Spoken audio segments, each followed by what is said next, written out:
I will call this meeting of the Public Safety Commission to order. It is Monday, November 3rd, 2025, 7 o'clock. Establish a quorum of the commission. We have four commissioners here, Commissioner Ted Hayes, Commissioner Lynn Glenn, Chair Adeline Jones, and Commissioner Alex Ricca. Donald Shang is not here.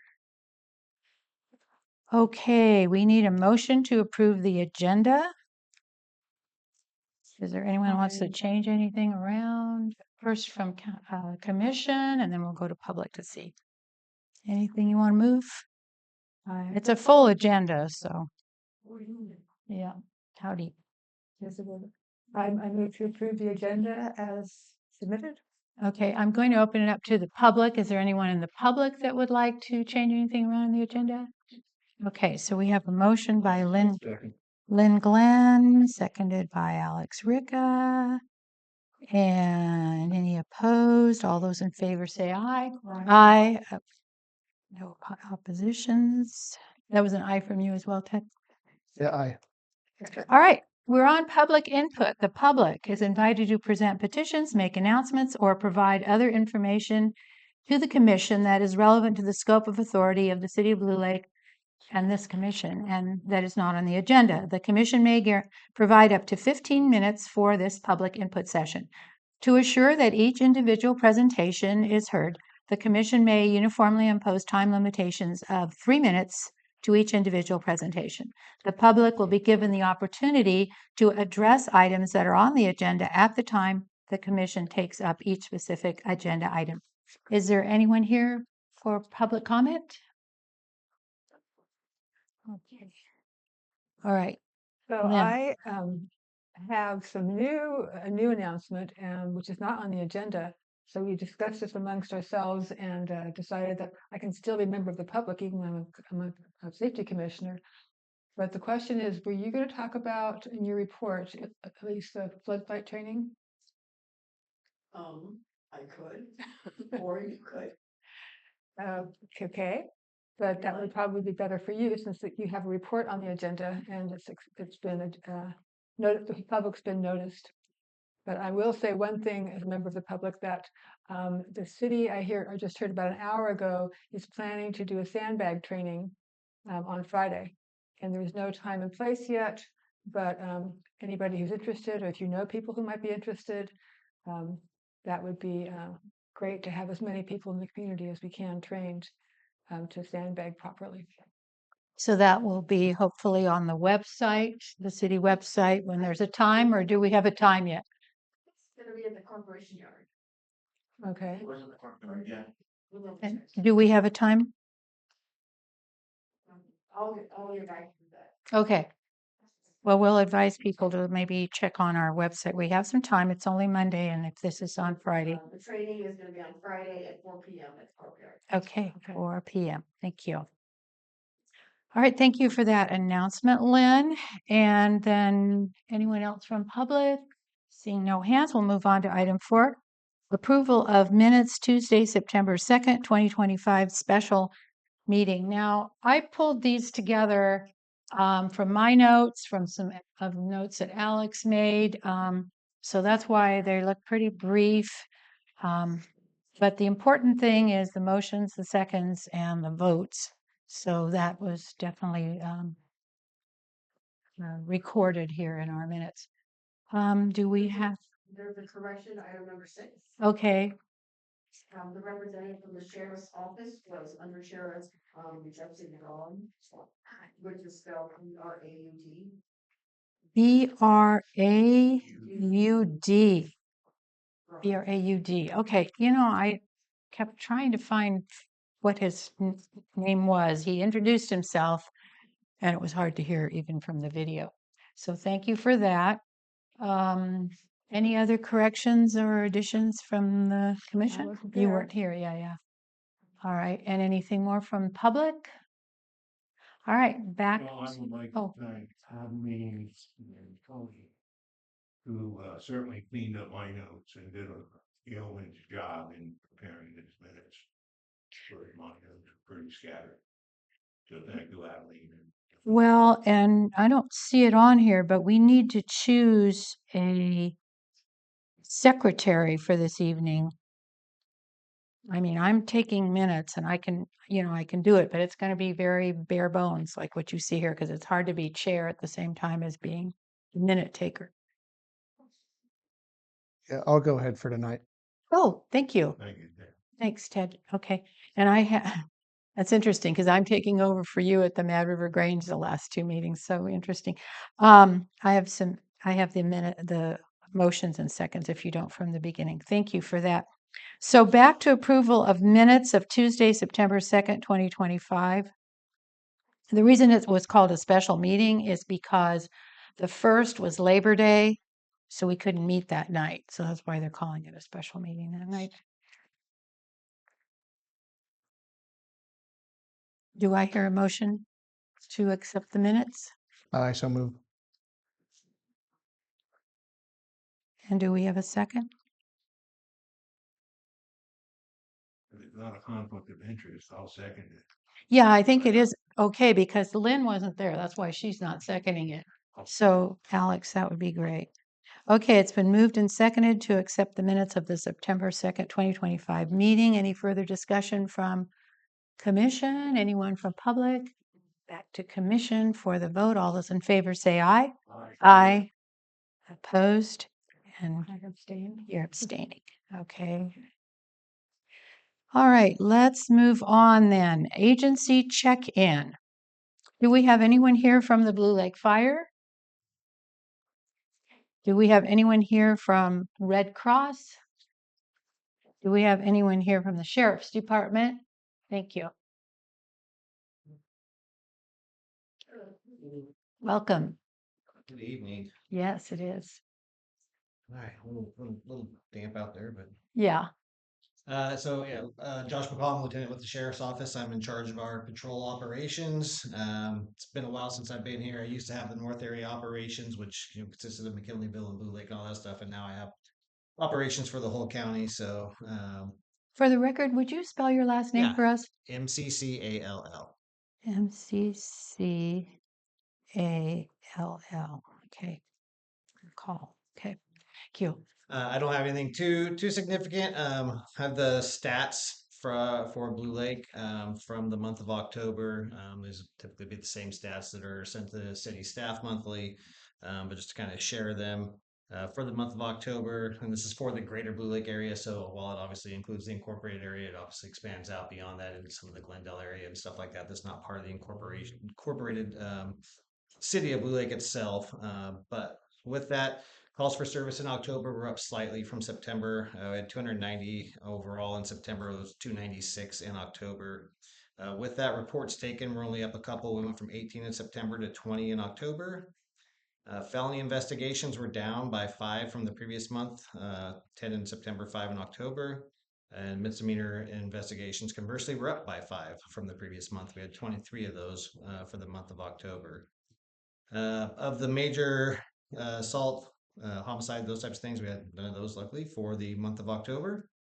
There was one minor assault, a couple of burglaries to either buildings or vehicles. That was up 1 from the previous month. No vandalisms reported for the month of October. 2 thefts, which was down a couple from the previous month. Disturbances stayed on par at 6, and 1 trespasser call or prowler call and 1 stolen vehicle call for the month of October. Alarms were down. Patrol checks, so that would be anything from foot patrols, business checks, just general patrol checks in general. We had 51 of those conducted in the month of October. Then it looks like our unwanted subjects and or trespass camping calls were up a bit from September. We had 4 of those in September, 18 of those reported in October. And then with that, traffic stops and vehicle investigations for the month of October were also up. We had 67 of those conducted in the month of September, and that was at 83 for the month of October for that. So with that, I also looked at some of our other stats that are compiled for Blue Lake. Again, as my understanding with these other stats, that also goes into expanding out beyond just the incorporated city itself. And it looked like looking at those stats for the last 3 or 4 weeks, calls for service stayed pretty consistent, running around that mid 60s per week for the total numbers of calls for service. Nothing in any of those categories that seem they're showing any kind of a trend of increase in burglaries or particular types of crimes or anything like that. And of those, typically mid 60ish number of calls per week, usually about a third of those are covered just from things like patrol checks and traffic stops and stuff like that. So roughly a third of those are generally deputy initiated activities, not necessarily responding to calls for service of crimes that have occurred or other suspicious activity. So that is what I have for stats. I guess obviously if there's any questions for me.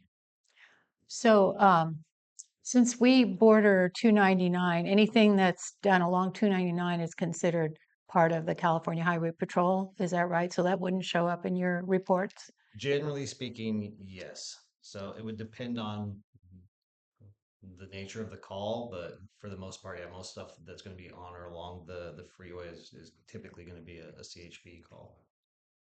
And yeah, wouldn't typically be aside from which I think we have on here that might be in our other stats. We usually do have transfer calls in there. So calls that would be transferred to another agency, they're usually not broken down by which agency they're transferred to, but that would include things like anything that we get that initially comes to us if we were to transfer to CHP or fire or medical or some other agency. There would be somewhat of a record of it through that, but yeah, we don't, and it's not like I said, we could get it if we needed to, but as far as how those are done, they're not typically broke down by agency. It's just kind of all lumped together with all the transfer calls. But and then obviously with CHP and how 911 and stuff is routed typically from cell phones, a lot of those calls will go directly to them anyways and not necessarily ever come through the sheriff's office.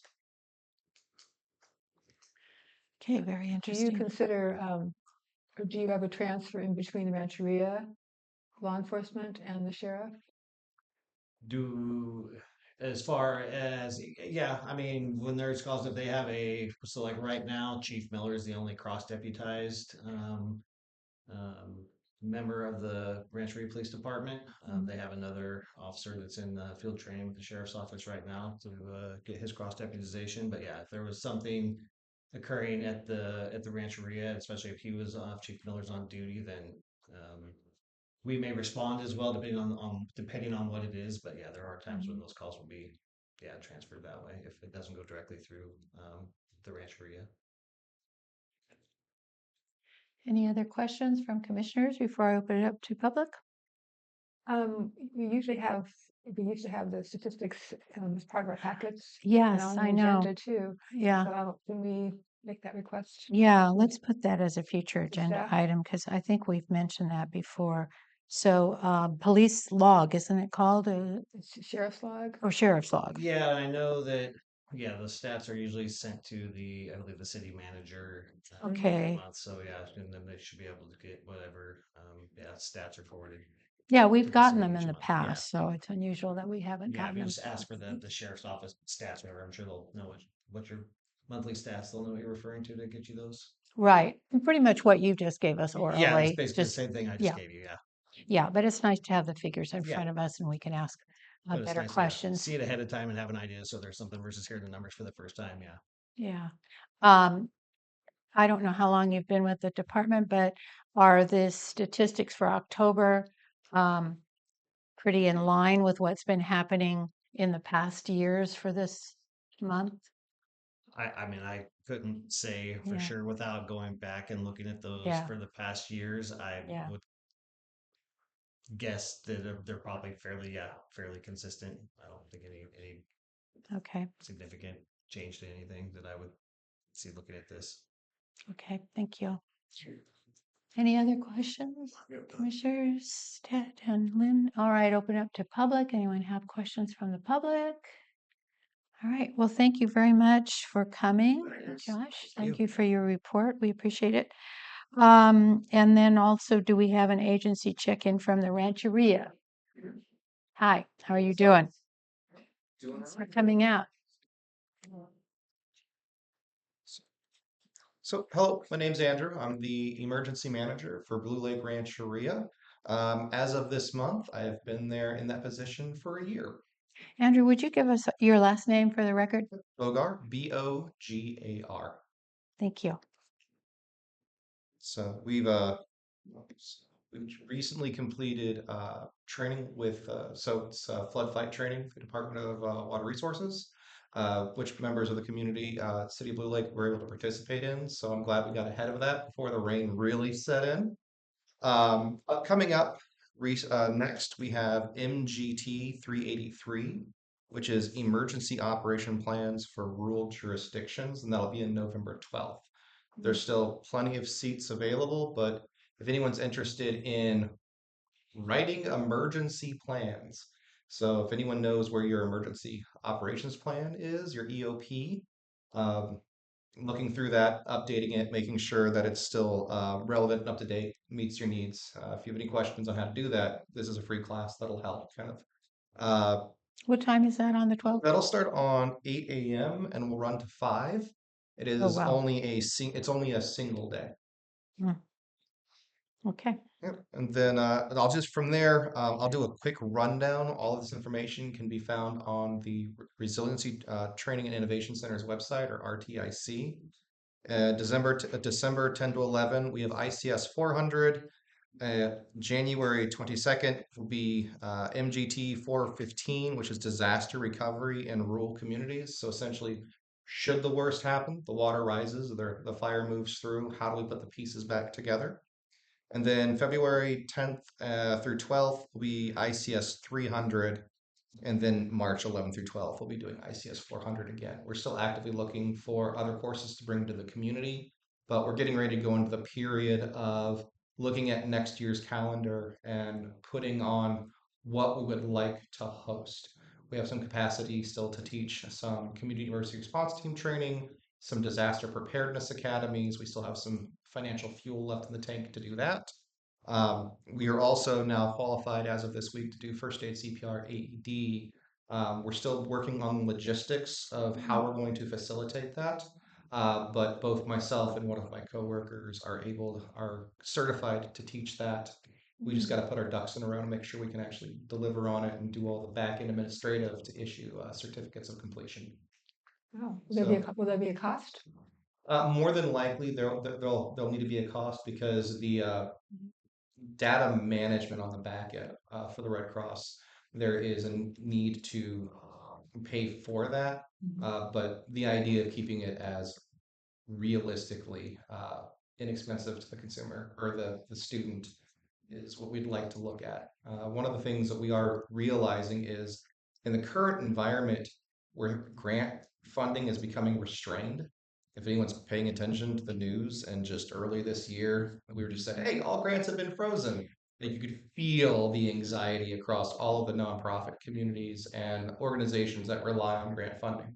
My department's 100% grant funded. And so one of the things we are looking at is what courses can we provide that will help keep enough fuel in the tank, as I like to say, in order for us to meet the needs of our community. At no point does anyone expect to, at no point are we going like, well, we're all going to get rich off of this. It's really to serve the greater needs of the community, and what we're trying to do is make sure that we can sustain the programs that we currently are providing. So we want to be able to keep doing that regardless of where the grant situation is moving forward. So Do members of our Blue Lake Fire Department attend some of your training? I know they do a lot on their own, but have you noticed that, or have you reached out to them for these? we do reach out. Classes. Our training's available to everyone online, and we announce it as broadly as we can. I have recently seen someone from Blue Lake Fire participate in one of our courses. I didn't recognize the person, but I recognized the image. So I do know that they do participate, and with the 300 and the 400 coming up, those are courses that most professional first responders need to get their hands on. They're always welcome to sign up and participate in the classes. And those will be at your Justice building? Is that what? Yes, Called, and yeah. then we're looking forward to when the fencing comes down and the driveway's open. We can let people into the new facility that we've been building, the TAM, which has a number of classrooms in it. And my job once that is open is to ensure that relevant and meaningful training is always being held there. Well, that room that we had that one training at was quite adequate. I thought you had internet and you had a big screen, so it was really a good room. Yep. But it depends on how many people you want. It wouldn't accommodate a large group. So the space that you all took the flood fight training in, there's actually accordion wall that could be dismantled and hidden, so Oh, we can double that space if and oh, when need be. That does affect our elders meal program because that's where that food's prepared and served. But we could do that. That room also doubles as an emergency operations center. So should there be an actual event going on, all bets are off. We're busy responding to an emergency. We actually have a classroom in our clinic as well. And then we have a number of spaces around the rancheria that are available to us. And we try to stay flexible with the needs because it's not just our department, there's a myriad of departments that are always looking for training. For example, in February, we're working with a couple of partners and it's not on the calendar yet because we're still working on putting together and finding the instructors, but a wildland firefighter training for youth interested in seniors coming out of high school and wanting to go into wildland firefighting as a career. So that'll be February, the week of February 16th, I believe. Do you know how often you're thinking about doing the first aid training? That's what we're still trying to figure out is what is going to be to meet the need of the community and make sure that we don't burn ourselves out in the process because it's just the two of us. But then also we can't detract from the other work that we have to do. We have to redo our THIRA program. Our THIRA, which is the threat, risk, and hazards assessment. So I know that's due. Grant reporting is due. It's nonstop. It's the best job I've had so far. But I want to make sure that we find work-life balance for my folks. Because if we can't, one of the things I tell them, we don't put our masks on first, there's not enough of us left over to help other people. So we want to make sure that we find a stride that doesn't break us. all right. Thank you very much. Any other questions from commissioners? All right. Any from the public? All right. Well, thank you for taking your time out this evening to come and visit us. Thank you We for appreciate that. extending the welcome. Yeah, absolutely. You're always welcome here. All right, we'll move on then to items. Oh, just one more Oh, thing. yeah. So I'm wondering if the agents are getting emails and notice of this meeting, and could we include them on the list to get the agenda in the packets? Okay, so that would be Red Cross and the Blue Lake Fire specifically, because it Yeah, all- looks like all the 4 of sheriff them. and yeah. Yeah, just so then they would know. Yeah, I don't know how they've done that in the past. I know with Blue Lake Fire, we always had Mandy Maker here, and she used to give us a report about Mhm. the fire department. So we'd have to Good if the reach chief- out to if the chief knew though. the chief. Yeah, Yeah. Chief Fanuka, right? Yeah. Okay. Well, I'll make a note of that under future agenda items. Okay, if there's nothing else on this item, we'd like to move on to item 6. The Public Safety Fair was September 20th, 2025, and we're kind of going to have a discussion about some of the pros and cons and how it went. Weather was an issue that day. We had some rain in the morning, and then it cleared up a little bit. Thankfully, Ted Hales brought a covering, a canopy for our information booth, and it had a back panel so that the wind wasn't blowing us away either, and the rain wasn't coming in. But overall, I think it was a very positive experience. I know for the people that were there, they were very happy. And we had, out of the 14 agencies signed up, we had 12 that were there. So we had 2 no-shows, basically. But Lynn and I met with Molly Homan about a week after the fair, and we went over some of the pros and cons of the fair and how it went. And I know, Lynn, you made quite a few notes about that. A lot of it had to do with the publicity was an issue, I think, one of the things, and then the food was an issue because we didn't have free food that day. So we had a food truck there, and he didn't do as well as we would have liked. And so that was one of the cons that we had noted. But we did have 12 vendors or agencies. We had this was a large vision of it, but we had a little bingo game that the children could go around and get stamps and then come back and get prizes. We were giving out a lot of free items from our booth, first aid kit, flashlights, bubbles, just a uh, whole group of things given out. The Redwood Coast Mountain Biking Association was there, and they were giving out free helmets. And one thing that we should have had was we should have had them notified that they were going to be there and doing that, because we would have put that in the publicity. So that was a kind of a surprise, and it would have been a nice thing for the community to know about. Anyway, we have a lot of information for next year's to make it even better. We did have a problem with the date. It was the same date as the North Country Fair, which may have pulled a lot of families away from the event. And there was one other thing that was going on that day. But anyway, I know the North Lots Country of Fair things. did it. Yeah. So we want to look maybe at the date and adjust that accordingly. Yeah, another big difference was that the resource center was not able to contribute any staff on that day because of the cuts, the elimination of the AmeriCorps program. So Molly Hummon, who had pretty much set up the model for doing the fair, she said, I can do the recruitment, I can do everything, but we cannot work on that day. So we got volunteers from Blue Lake to work the fair from the CERT team and from the Crows, and that part worked out well. And Molly she did a really good job of recruiting. But the date, yeah, really, I think the date the traditional date was the weekend before. So I think we need to go back to that weekend because that was many more people showed up last year. And Yeah. I And think the I date had a lot to do with it. The free food probably helped. was not having free food would probably made a difference too.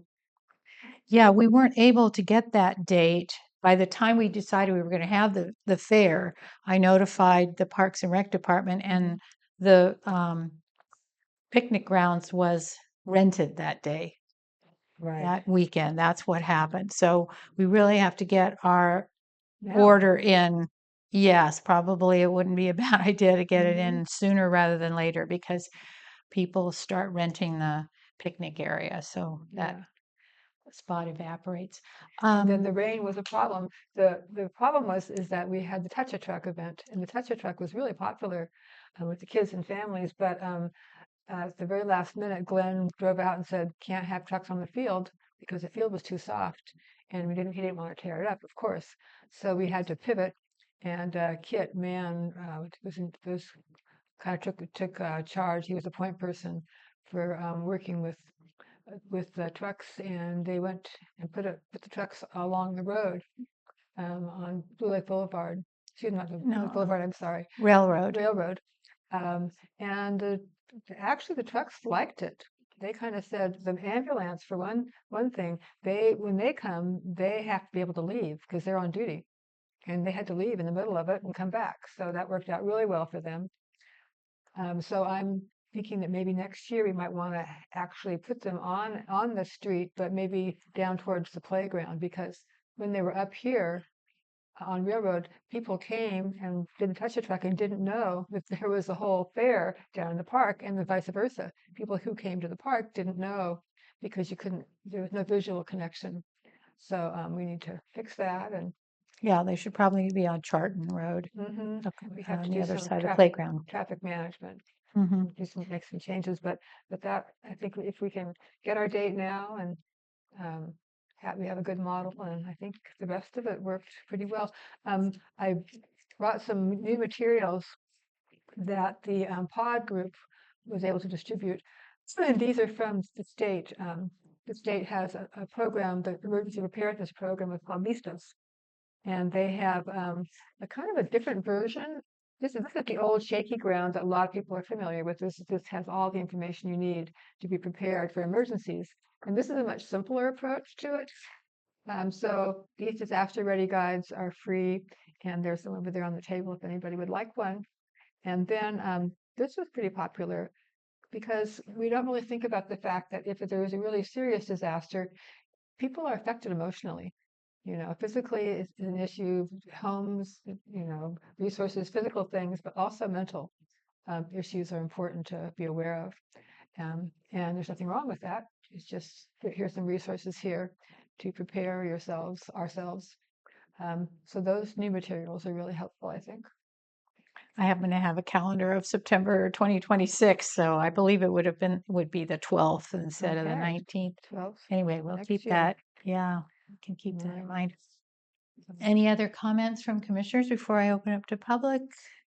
What did you think, Ted?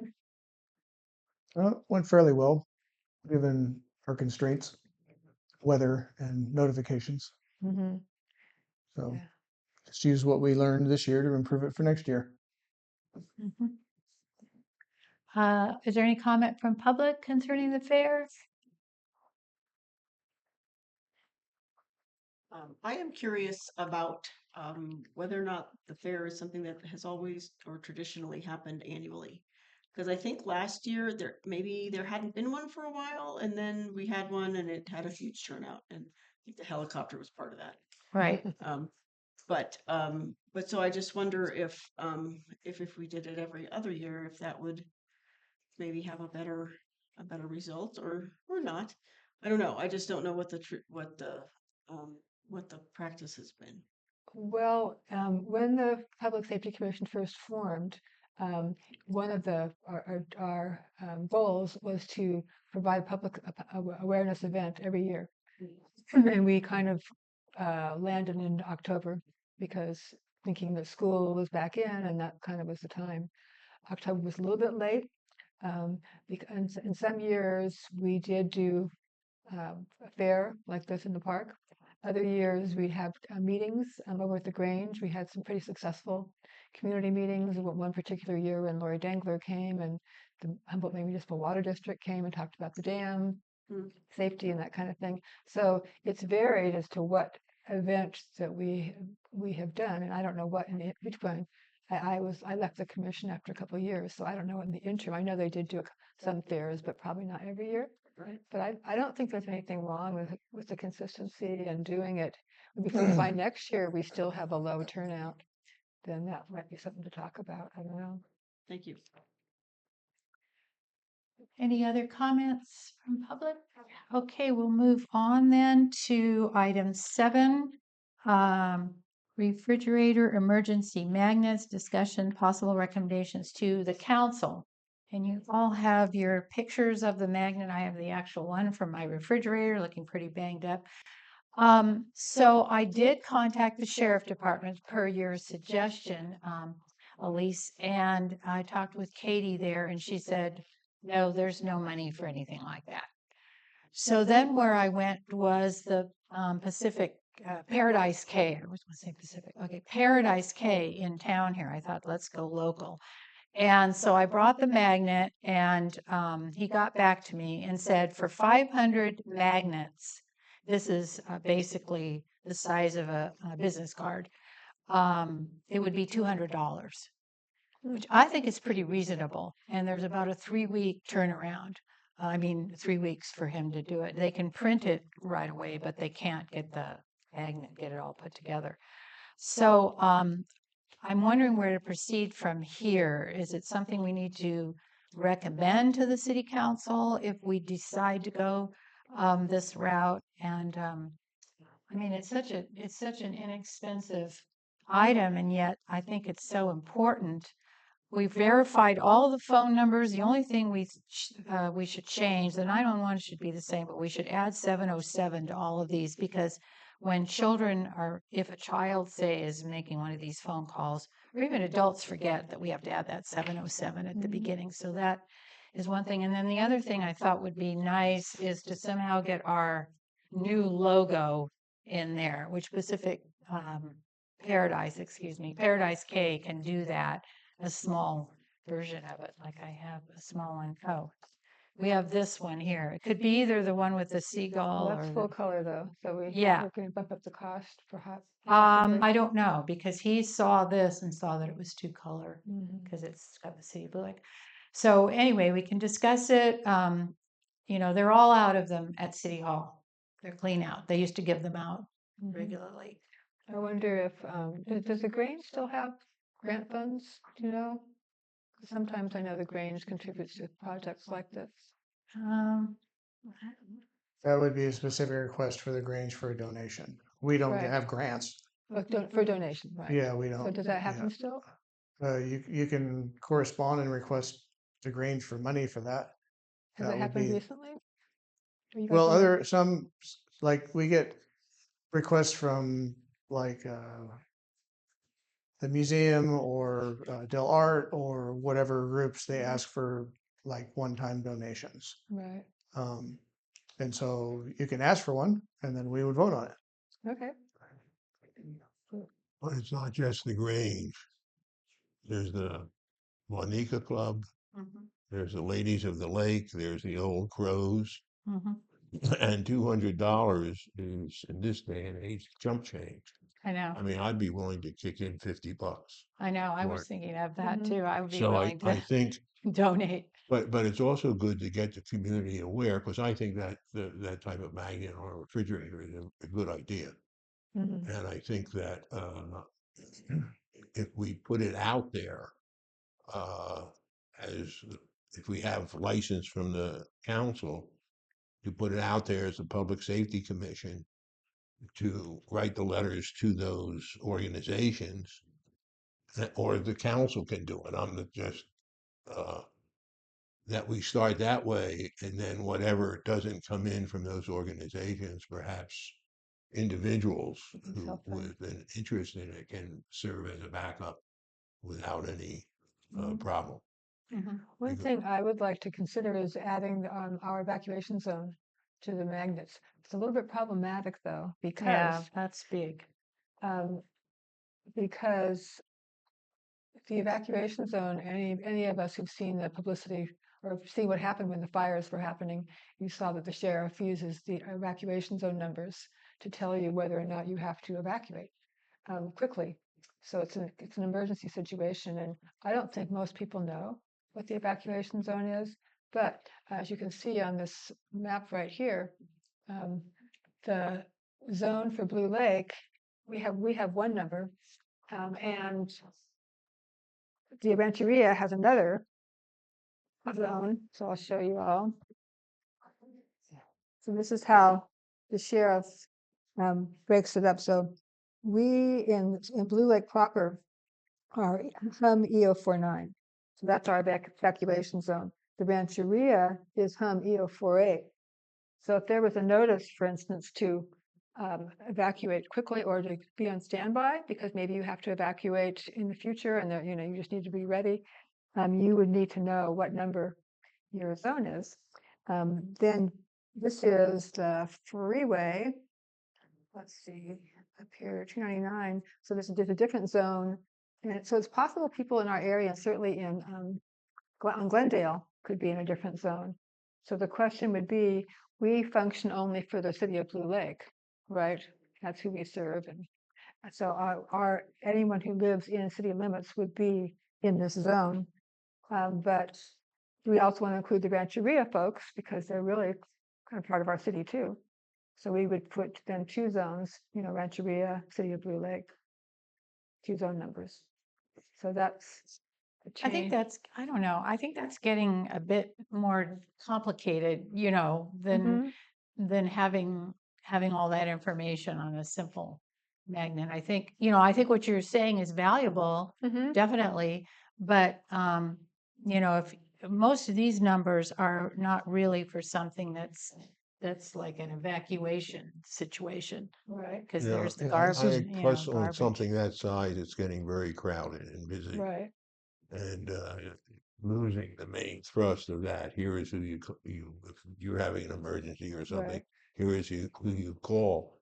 If we're successful with this, and the other is certainly worth doing. Mhm. We just repeat the process with that, with another whole magnet.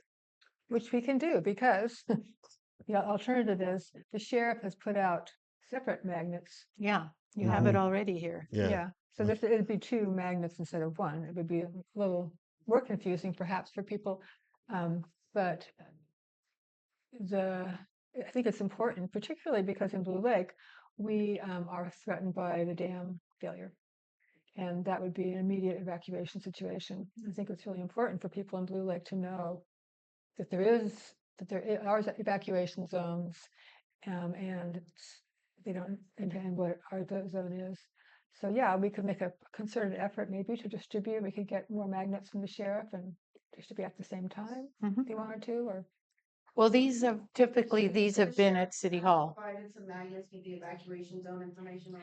Yeah, the- she has a whole box the, of them. the sheriff, they have put out some magnets with a place to Mm. write in your zone, because of course, these are for people all over the county. Great, thank you. So it's possible that we could ask if they had enough magnets to distribute along with our other city magnets. Right. Well, these are at City Hall is where they are, you Mhm. know, where they have all of their, um, So would we make an effort to There. distribute these magnets, or just tell people they're at City Hall? I mean, the new I would ones. just say you tell people they're available at City Hall. Oh, mhm. Yeah. okay. I would also suggest that the zone that is appropriate to each demographic be put into the cards, the magnets given out. I mean, if a person comes in, picks up this, it tells them nothing. Yeah. I don't know what my zone is. Yeah. How do you find so- that so- out? That's what I was just saying. Our zone isn't in the city, is EO 49 in the city of Blue Lake. CO49. It's EO, I Hum think. EO. I'll show you again. So here, so we are Hum EO 49, HUM HUM. And if you live in the city of Blue Lake, if you, EO49. right, Okay. Well, that probably should be put in, or at least when those go, are you going to disseminate these through the City Hall, or how is this? we could being do this disseminated? along with the new magnets, just have Oh, yeah. some. Okay. Well, what is the feeling of the other commissioners? I mean, you know, I see this as something that I mentioned earlier, children can use, Mhm. you know, very easily, you know, something really clear. And parents can say, you know, these are the important numbers. If something happens, you know, grandma or whatever, they know there's numbers there. Well, yeah, it should just be, make the additions with the, adding the area codes Hmm. as appropriate. And, Those are great. Everybody Get gets 'em- on their refrigerator. get them Yeah. printed up. Yeah. We had them for years, but they run out of them.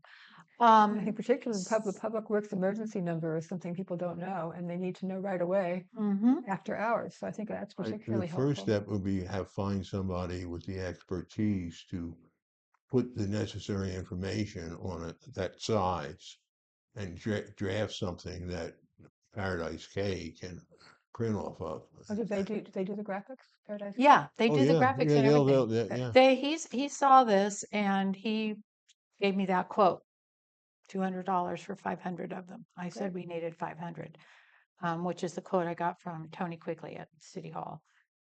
Anyway, so how to proceed is my next question.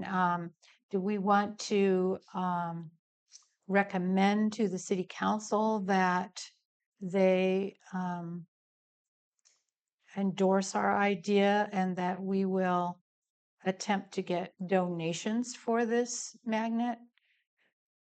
I mean, I don't want the burden to be on the city. I know it's only $200, but I don't want the burden to be on the city to pay for it. I think it would be nice if we can, you know, I'd be happy to go to the Grange or the Wanikins and see if we can get some money from either of That'd be great. those. Do we need to bring the council in, do you think, Elise, or are we good just to pursue this on our own?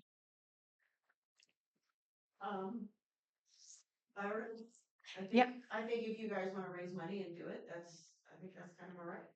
I know that's what I was thinking too. I mean, it's almost like one of those things like, you know, the city has business cards for all of their Mhm. all of their staff people, I and suppose that if doesn't go it's- through I anything. suppose if it has the city of Blue Lake on it, I guess maybe it should go by the council. Can you report that to the council and just let them know in your report that that's happening? And if they Well, want, we can also make a motion to recommend to the council that they pursue Prove this. this.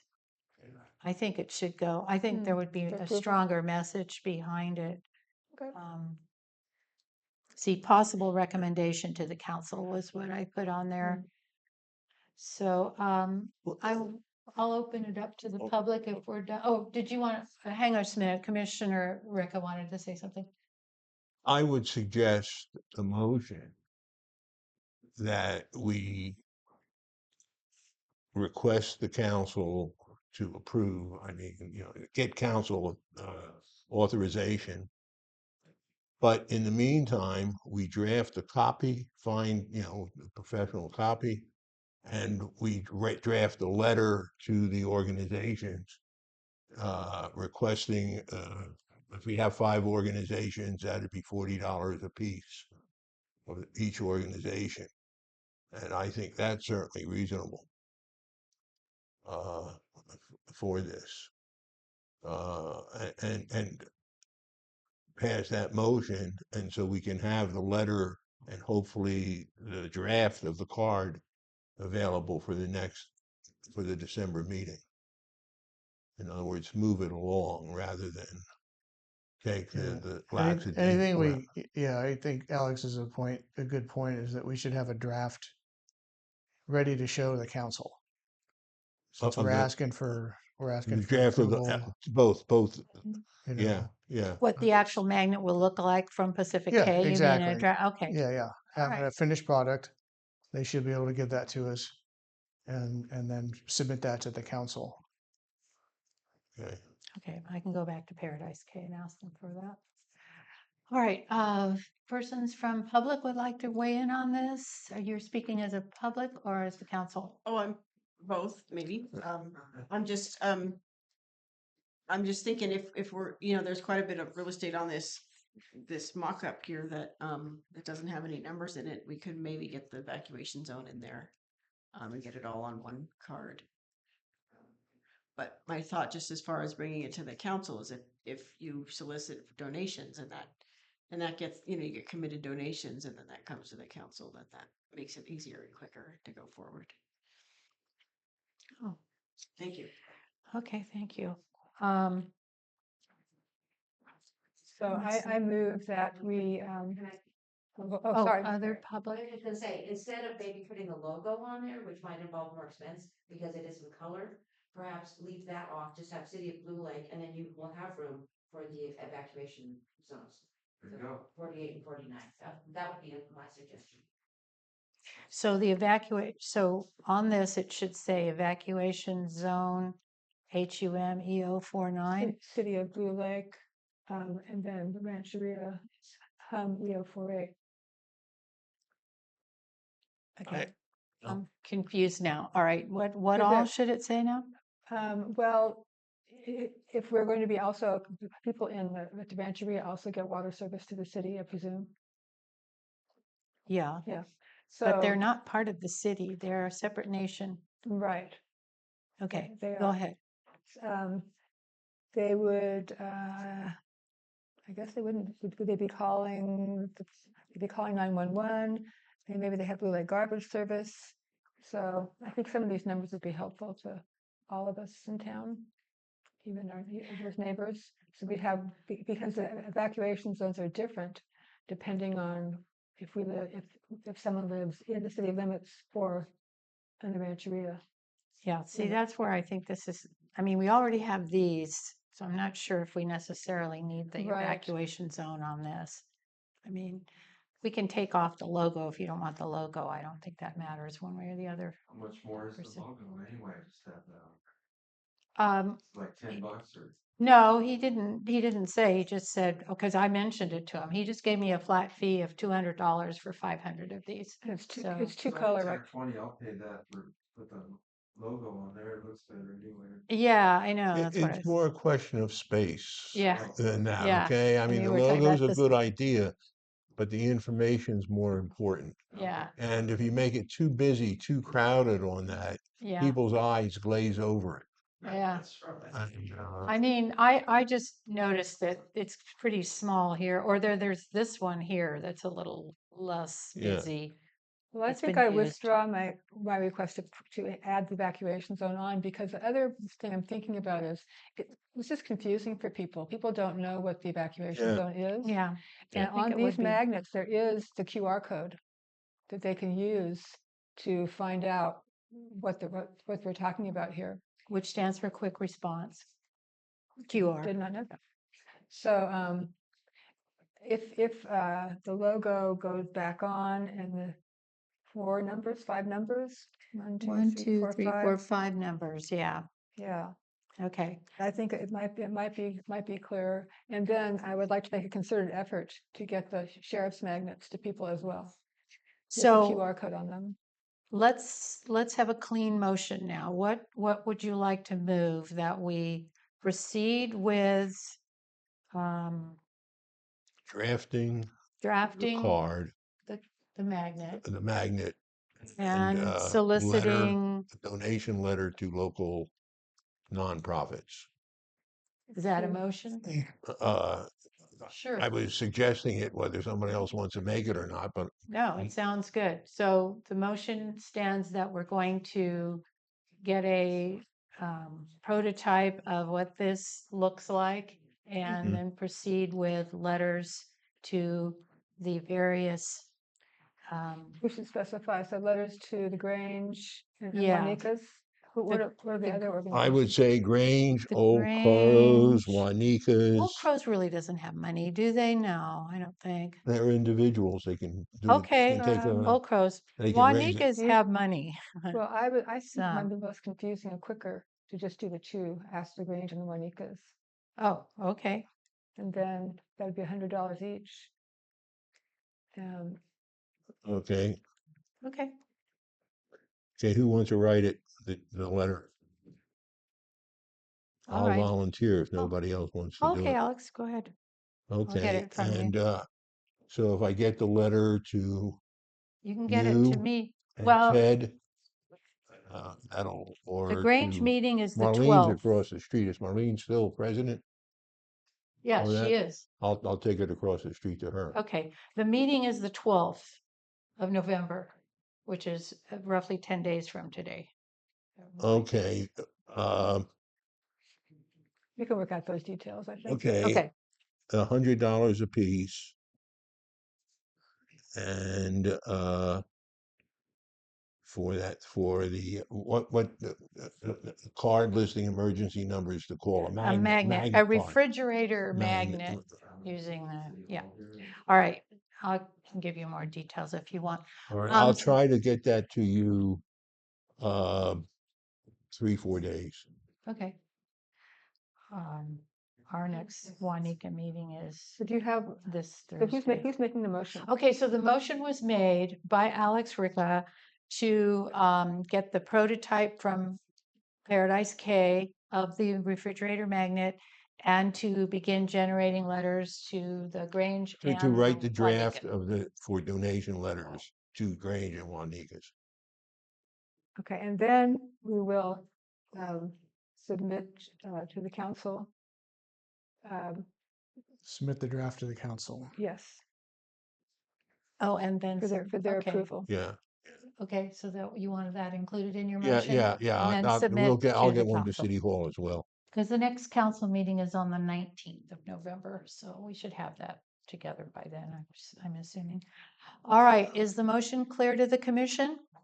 Get the prototype of the magnet, Right. generate the letters, present to the council. Let's pass that. Let's vote on the motion and then figure out how we're going to get the prototype. Okay, Because that's not my purview. I got no idea. on You that. guys can look that up.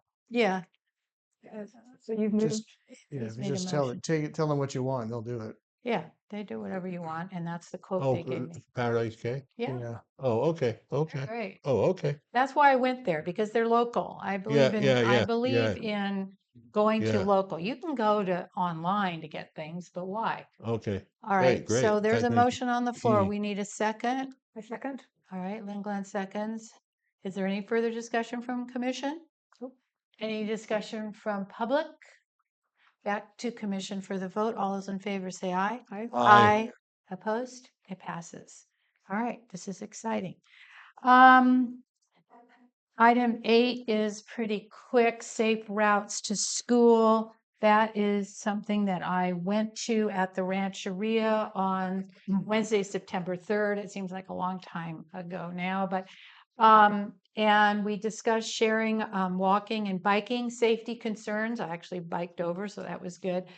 Plan for community programs and projects. We learned about strategies to improve pedestrians and bicyclist safety. Colin Fisk was there from the group that is involved in safe traveling for pedestrians. Our supervisor, Mike Wilson, was there. I was there to represent the city. It was a 2-hour seminar from 3 to 5 and very successful, very interesting. A good lot of information. So that's item 8. Item 9 is our iStreet survey set date to distribute, discussion, and possible action. So we had decided to meet on, I think it was September, what day was that? 13th. Something like that, yeah. And we met at town hall, the town square, excuse me, but we did not have the surveys because Ted was sick at the time and we didn't get the surveys out. So there was just a small group of us that were there, but we really couldn't move forward with it. Lynn was there, David was there. We were ready to possibly walk. It was a nice day. That's the other thing is if we choose another date, which I'm not opposed to, it's going to have to be weather permitting, as we're looking at the weather to walk around in this kind of weather wouldn't be great. But what is the pleasure of the commission? Do we have a survey? We have a survey. We all have copies of it. We had them in our packets from a few times ago. times ago. Yeah. I if you just need- don't know if City Hall's printed those up yet. I- And so Yeah, I and don't so, think they have. I had emailed it to, And I think that's the I problem. had emailed it to Tony Quigley? to Jan, no, to city manager. Jill Duffy? Jill, yeah. Jill. Oh, I emailed it to Jill the week prior. oh, And it's so, and I never heard anything back and I was sick and right. it just wasn't my focus. Yeah. I mean, we can set a tentative date and we just really need to follow up with City Hall and make sure that we have them all printed out and we're ready to go. And then There it depending is. on weather, then we can just decide. Is this No. the survey? Yeah. Yeah, I that's think the survey. Yeah. All right. Well, let's look at possible dates. I think we had a Saturday the last time, which seemed to work out for everyone. So we have the 8th of November, we have the 15th of November, the 22nd starts getting into, Thanksgiving week and stuff. But anyway, we could shoot for one of those dates. I think the 15th would probably be your closest best. Okay. Currently, it's looking like it's going to be rain this coming weekend. Right. So, Yeah. So I think, and that's all weather, it's all weather permitting. Exactly. I think we have to be flexible as far as being able to say, hey, it's going to be sunny, so let's go do it. No, we have to choose a date, and then if it's rainy, we have to An alternate decide. date. Should we probably choose November 2 dates? 15th, Saturday, Can excuse we me. choose 2 dates in case we get rained out? Well, we could. The 22nd is the beginning of Thanksgiving week, but I don't know if that's a problem for people. Okay, mean- so we want to choose the 15th or the 22nd, Rebecca? preferably at the 15th. Okay. Was it 11 a.m.? Is that when I think it was something like 11 a.m. Do you remember, Teresa? Was it 11? Yeah, I don't remember. That Well, sounds fine to me. 11 It a.m. was 11 a.m. Yeah. Okay, 11 a.m. Town Square on the 15th. And maybe you can resend it to Jill or something with that information, or Yeah, we can I'll get, talk to her and see if if she has it. okay. And then we'll do a backup on the I'll follow up. 22nd. I'll follow up with Jill. I will not be able to do that. I have not gotten my wind back from my bout with COVID. Okay. It's lingering longer than I like. My Sorry. legs are not what they were, so Mhm. my walks are shorter. I'm not sure how long they're under 15 minutes. So Okay. I have to take a pass on the distribution. I was looking forward to it, but Well, I think can't risk it. between us and I don't know if Donald can do it, but I know there were a number of neighbors that showed up that day also. do Teresa that was day? there and I can't do it on the 15th, but I'd be happy to take, if you give me the areas that didn't get hit, I'd be happy to do it on other days besides that. thank Oh. you. yeah. Buster Ledesma was there that day. So we need to Information. talk about the process though, because that was a problem that came up. We want to make sure that people understand what we expect of them. They may or may not have someone to talk to at the house. So we're planning on we leave these at the door if no one's there, right? Yeah, that was the thought. You're right, though. We were going to put in must be returned by a certain date. I believe that's in the final draft. Okay, I put so that we in. would have to adjust that maybe Right. till the end of November or something. Yeah. Right, and I think it's important, but what came up in our discussion at the square was that we not say things to the folks that makes to sway them in any one direction. It's clear we want to get their ideas and their Yeah, this is distribution. This preferences. isn't lobbying. Exactly. Right. So we don't want it to be seen as lobbying. So I think it's important just to say that we're doing the survey. We'd like it to be returned by this time if they have any questions. Okay. But make sure that it's a really clear that we want their input Yeah. on this issue. Sounds good. All right. November 15th, Saturday. Okay. Is there any input from the public on this item? What's All right. this particular one or? This is just this one. Yeah, hold on, Donnie. We're coming to the speed hump thing.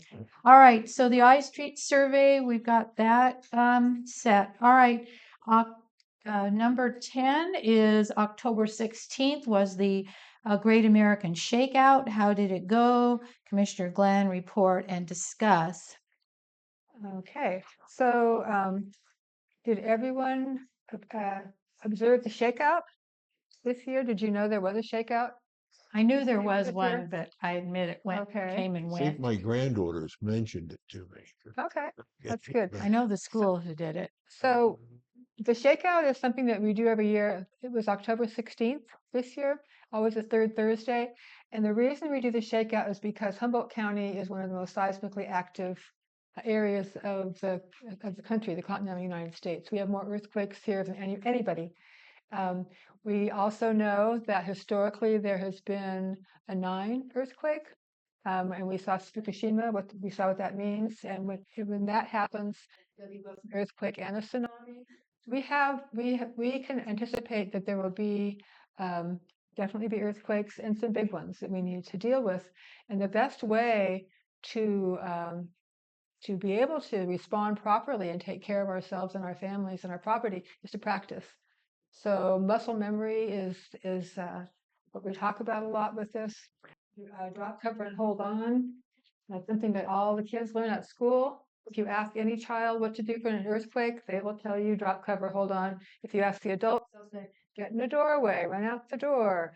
The adults don't quite have it down quite as much as they should. Yeah, and going outside is one of the worst things you can do, is what I've Yes, understood. the reason for drop, cover, hold on is that most of the injuries that happen during earthquakes happen when people are moving. So you want to stay put and you want to protect your head and neck. Now you'll notice I have some handouts over there, but for you guys too. But there are some modifications that happened this year to drop, cover, and hold on to acknowledge the fact that everybody cannot drop. And and hold on. Some people, if they drop down, will never get back up again, or they will have difficulty doing so. So, and some people are in wheelchairs, some people have canes. So they've modified the practice now. So if you are in a wheelchair, for instance, you lock your wheels and you cover your head and neck. If you have a cane, you brace yourself, you sit down if you can. Again, cover your head and neck. If you have artificial knees and can't get down on the floor, same thing. You want to find a safe place, brace yourself, sit down if you can. If you can't, up against a wall with no windows. But the whole idea is to stabilize yourself, avoid falling over, and protect your head and neck, and protect yourself from flying glass and anything else that might be falling on you. So this is something new, like I said, that everyone should be aware of, but practicing is really important. And the other thing that happens during on the shakeout is, for instance, we have our neighborhood pod uses the shakeout for a drill every year. So we did an assembly drill this year, and that means that we practiced our procedures that we are teaching ourselves to follow, and we check on ourselves and our families and our homes. We put up a sign in the window, okay or help, depending on how we survived the earthquake.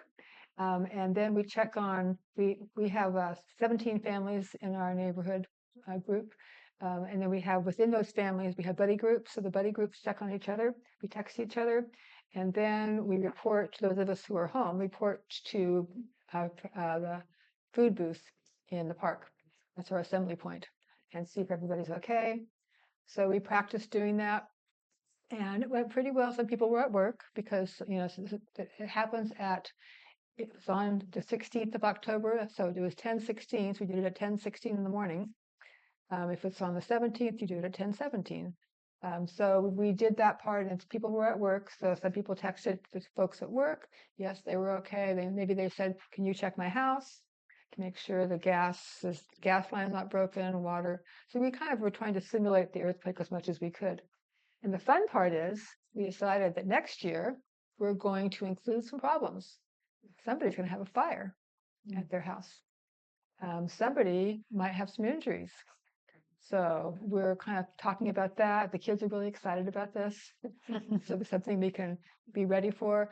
We're going to need to find out who has first aid training, you know, who has fire extinguishers. We all have fire extinguishers in our house that we can find. Anyway, it's a good time to practice. There's a really good website called shakeout.org, and there's information for your business, if you want to practice at your business, for your school, your healthcare facility. So there's a lot of resources. And in California and Humboldt County particularly, it's a really important day for all of us to do that. And we can do it any day if we want to, but it's a day that we can all practice together. And it's done internationally. Thank you. Okay, any concerns, questions from commissioners? Anyone from audience who should weigh in on this? Thanks for all that information, Lynn. That's always wonderful. Thank you. We're on item 11, skunk rabies issue in Blue Lake discussion. At the last city council meeting, we did have somebody from the Division of Environmental Health, the Public Health of the Humboldt County Department of Human Health and Services, and he gave a very good discussion for the council and those that were in attendance. There were a lot of people there that evening, so it was good that the information got out. He also had some pictures on the television that showed, the animals and what animals are carriers of it and that kind of thing. He mentioned bats and some other animals. One of the things he mentioned in Blue Lake, and I see all the apples here, it makes me think of it, is that we have a lot of, especially apples in town, that attract animals like skunks.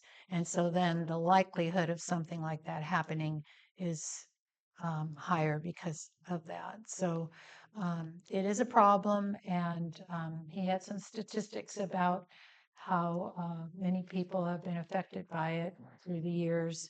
It was really very informative. You would have loved it. Oh, you watched it I on watched it on the YouTube. video. Okay. And Justin, what is the YouTube channel again? So people can watch this. Blue Lake Community News. Blue Lake Community News on YouTube. And it's at about the 30-minute mark.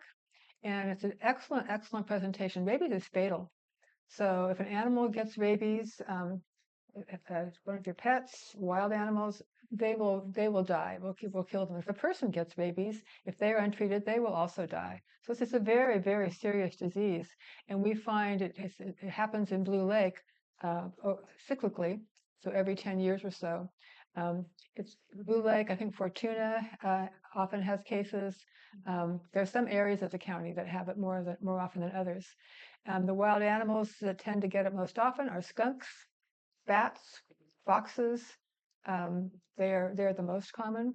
There were 2 rabid skunks found in Blue Lake in the last month or 2, I think. They were skunks that were taken to the Wildlife Care Center. They were acting strange, and so they died, and they were tested, and their brains were positive for rabies. There were 3 skunks the sheriff was called out for, and the sheriff came out and dispatched them. And they didn't test them, but they were acting sick, so they presumed to have had rabies. So the advice is, number 1, get your animals vaccinated. And a lot of people do not vaccinate their cats. So cats are most often pet carriers of rabies because they're not vaccinated. Dogs have to be vaccinated to be licensed. So that would be an important thing to do to make sure your cats are vaccinated. Don't feed wild animals. I've seen a lot of people who are feeding skunks because they're really cute, but then that makes them more in proximity to your house and to your pets.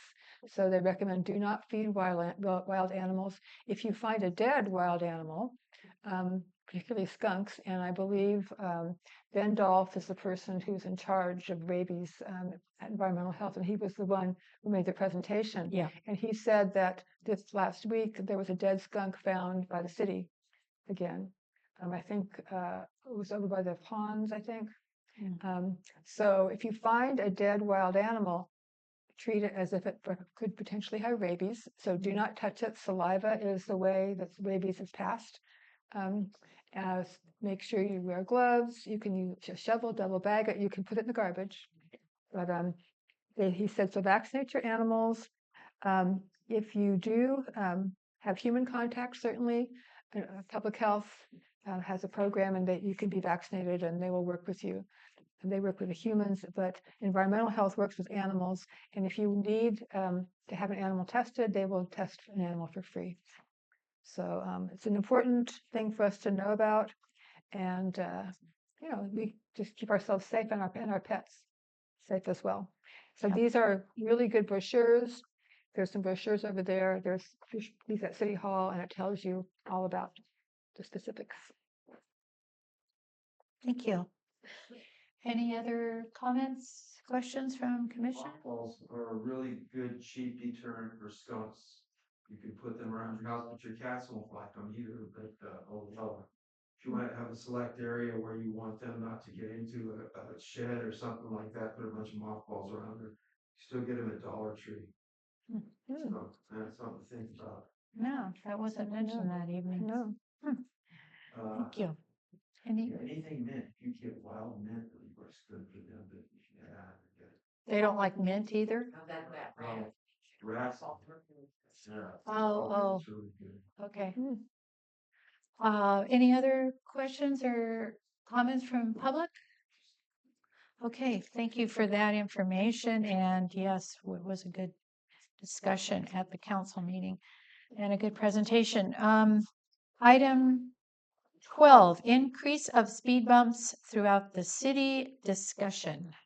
Don called me in time for the October meeting, which was canceled, wanting speed bumps around and about his location at A and Broad Streets. We missed the October meeting. It was canceled for some reason. I don't remember. And so I called him this afternoon, reminded him he had oral surgery today and is dedicated enough to this issue to appear here tonight. Both Don and I have spoke to residents in and about that intersection. Not one has objected to speed bumps. So my inclination at this point is to proceed. I mean, I would hate to have the commission duplicate what has happened with the I Street proposal. I mean, it's just it's dragged on too long for the citizens and so on. And there's no blame or anything in that statement. It's just a fact. And I would like us to take the location that has been accepted is a Wall Street from basically the one speed bump on each block from First to what is it, C Street up there where the Shepherd property is. And just one in each block. And then along A Street there, we'd have one on between Greenwood, Wall, That's Broad Broad, Street, Broad, yeah. Broad, and then I'd put one between Broad and Hartman down there, just to Yeah. get people slowing down. Yeah, between Wall A and. Street's the worst, right there. I mean, I live on that corner of A and Broad Street, so Yeah. people fly through there constantly. They act like there's no stop sign there. I might have confronted a couple of them over the years because my granddaughter, we just took the training wheels off her bike. And people are in a hurry and their lives are busy. Whatever, you're taking your kid to school and you got other things going on. I don't care. I just want a speed bump there. Right now, Cash and Melissa said, well, you can put it right in front of their place, which would be awesome. Like 30 feet recessed in from that stop sign there on A Street. Yeah, mid-block on those blocks going Yeah, through there, it's a all of tiny them. little spot where people, so they won't be able to get up momentum coming from the other end of the block, and they'll see that there. Yeah, So that's just past your house to the east? Is that where you're thinking? Yeah, just thought like, say you're coming up A Street from the church and you get to Cash and Melissa's place, you just. I don't back know up who 20 feet Cash and and put it right Melissa. there. Yeah, Cash. Oh, Cash and Bujo. Oh, yeah. Okay, sorry. Yeah. the speed bumps that people with whom I spoke wanted were the ones that you just set down, the rubberized ones that you bolt into the Oh, street. And those The are one- speed humps, I think. Speed humps, okay. And Yeah, that's a bump is actually a higher thing. so The there's no speed hump construction is more of the lower involved, type. and Public I Works can learned do about it. this. Public Works can do it like that, and I think we're They have talking them. a little. We're talking there'd be another 4. That's 8, and probably one at least. I would say to the below, coming down to First Avenue here from your place, because you have that intersection where I've seen people come where the Y is. You know, that thing come around that corner pretty fast too. Yeah, oh yeah, people are in a hurry these days and like I said, the city council, we used to have a peace officer in front of the school every morning before Gunderson became sheriff and whatever out here. And, that was a great deterrent. People, it's pouring down rain, people are dropping off their kids, they're on their way to work in that same spot right there. And, we don't have any police out here, let alone traffic, and this is the best thing we could do to slow down. So I think we're talking about 10 of the speed humps So through I that don't want it neighborhood, in my huh? place. Well, Yeah, I think, yeah. I don't know, personally, I think that's a little bit of an overkill, It's but one a I block. do. It's one a block. 2 a block? One Oh, a one. block Okay. for an Well, extended part of- area, but it's slowing it down Well, all part through of the that area. problem with A Street was when it was built really wide. That was the idea. yeah. And that makes people think it's a freeway or, Yeah. someplace to go fast. So you're suggesting 1 per block. Midway from basically So 1 from Greenwood to Broad, that's 1. From Broad to Wall, that's 2. And from Wall to Greenwood, that's 3, in my opinion. okay, but you have the other direction. You're going just Right. I'm just going on A Street. That's what I'm yeah. thinking first of all. Okay, 3 so- on A. So you need Well, here's what I've seen people fly through there. we probably should do since it's a discussion, it's not an action item, No. is you should get a map Mm-hmm. of that neighborhood and draw it in. Mm-hmm. And that way, we're not going, no, by Fred's house, no, by Jabe's house. Right. Just have it Gosh, map, Melissa's house. map it, Yeah. and then present it. Uh-huh. And then Okay, we can just say, okay, put it to the council or Public Works, whoever approves that, whoever does that. okay, Make the plan, Okay. have a Okay. map that shows where they're gonna be. Okay. So Okay. consensus dragged wise, out. we need to I don't kind of- wanna, I don't wanna drag it out either, but no, you can't, nobody can do anything with what we're giving them. We have to have a map. You have Some kind of precise. to have a map. You have to have a map so that Glenn and his people could look at that map and go, okay, it goes here. okay, I got some Okay, it grant, goes here. Okay, it goes here. Well, first it's gotta go. It's got to be approved. Once it's approved, yeah. Once Yeah, once yeah, it's yeah. approved. There's a cost associated with each speed bump. It's gonna be, everybody's gonna be, we'll have to wait 3 months for the one in front of our place that we really are requesting before the whole mass can get accepted at one time. Can we just do the 8th Street one right now, and then you guys can work on whatever you think are other spots, or I'll help you with it? Is that okay? So it doesn't- Well, the city engineer came and talked to us a few months ago about the processes that has to happen when you change things with like traffic signals, traffic stop signs, any kind of things with the Speed roads. bumps. Speed Yeah. bumps, those are all, changes to the roadway. Right. And they involve safety, and they involve, I think, some kind of precedence. There's a study that has to go in, has to be done for traffic signs, I believe. But there's some rules and regulations, basically, because we are a city. Always, yeah, we're a city, and and the city has liability, and everybody pays for it if there's a problem. So you want to do it right. But I think it's, yeah. I think Ted's right. I think I'll map out the for A Street and Wall Street, because those are the two areas which have approved this, the people. Yeah, And you probably have a good idea. Yeah. So you should get with Alex. Yeah, Mm-hmm. And just look at it, get blow up a map of the area and then put it in and submit a plan. We request it's a simple. We request the speed bumps be put in these locations. And kind of think it through a little bit. What if I don't get my way with the 10 that I want? Where are the critical ones? Where do I want the critical ones then? Yeah.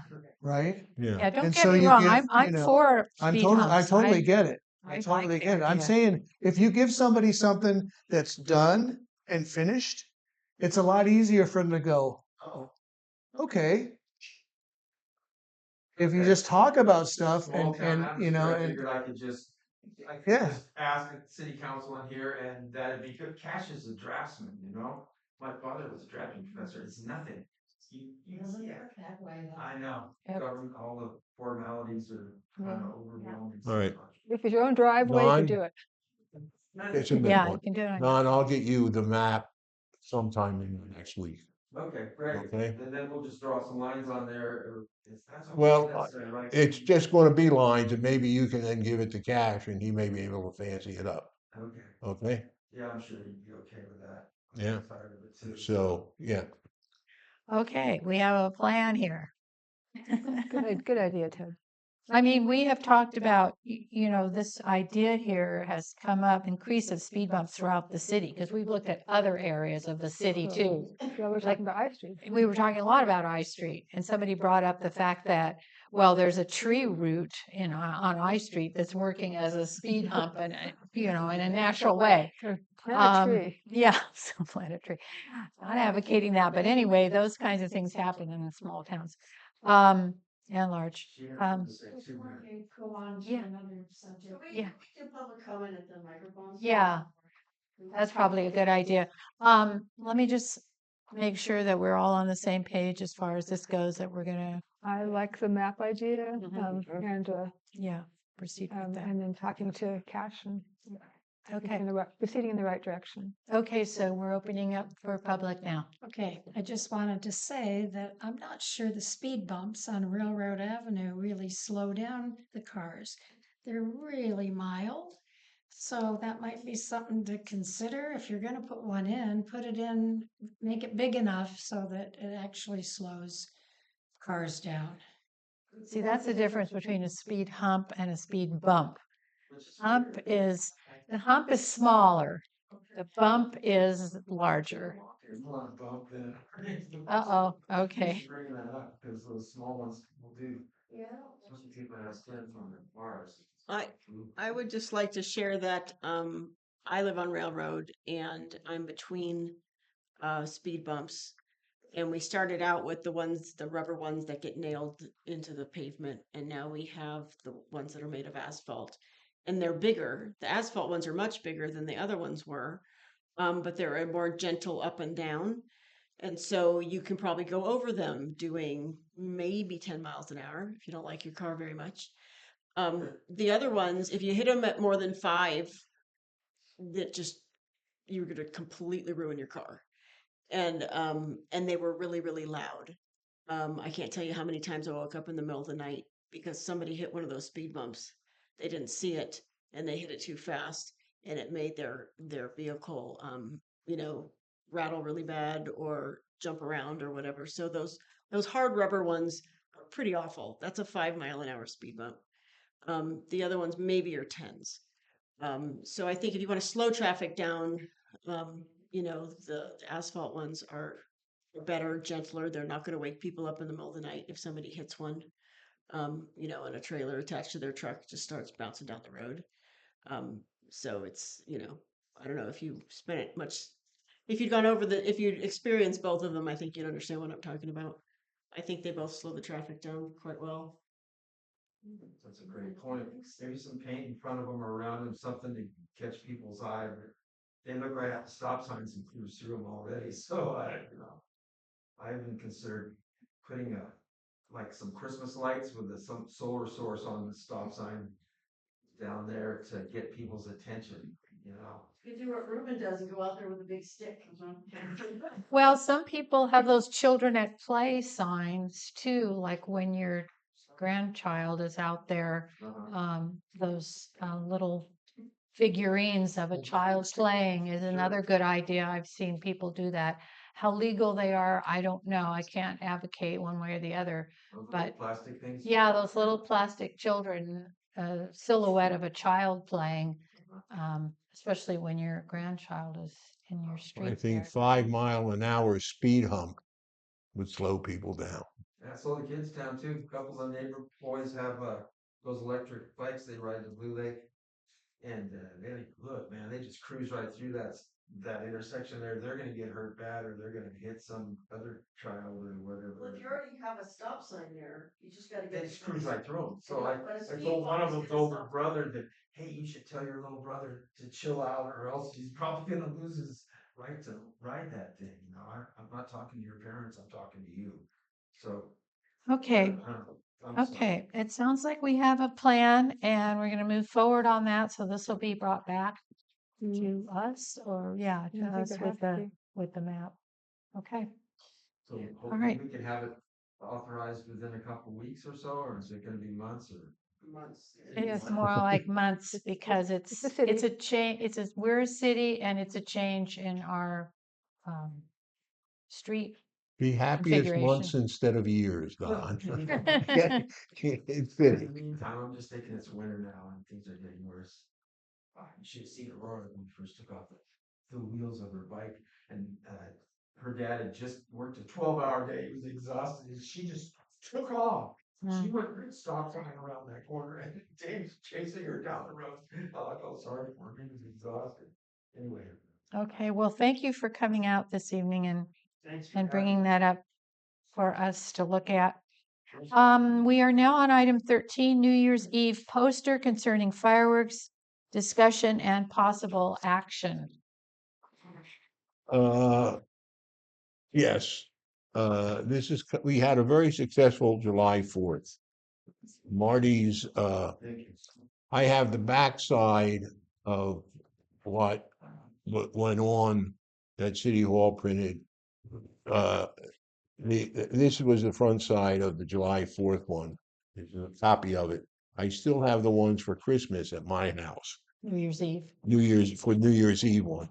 And what we did with this one, we printed the city ordinance regarding fireworks on the other side of the new July Year's 4th Eve. one. Well, yeah. I suggest we do that again, that we just take this existing fireworks ordinance and put it on the back.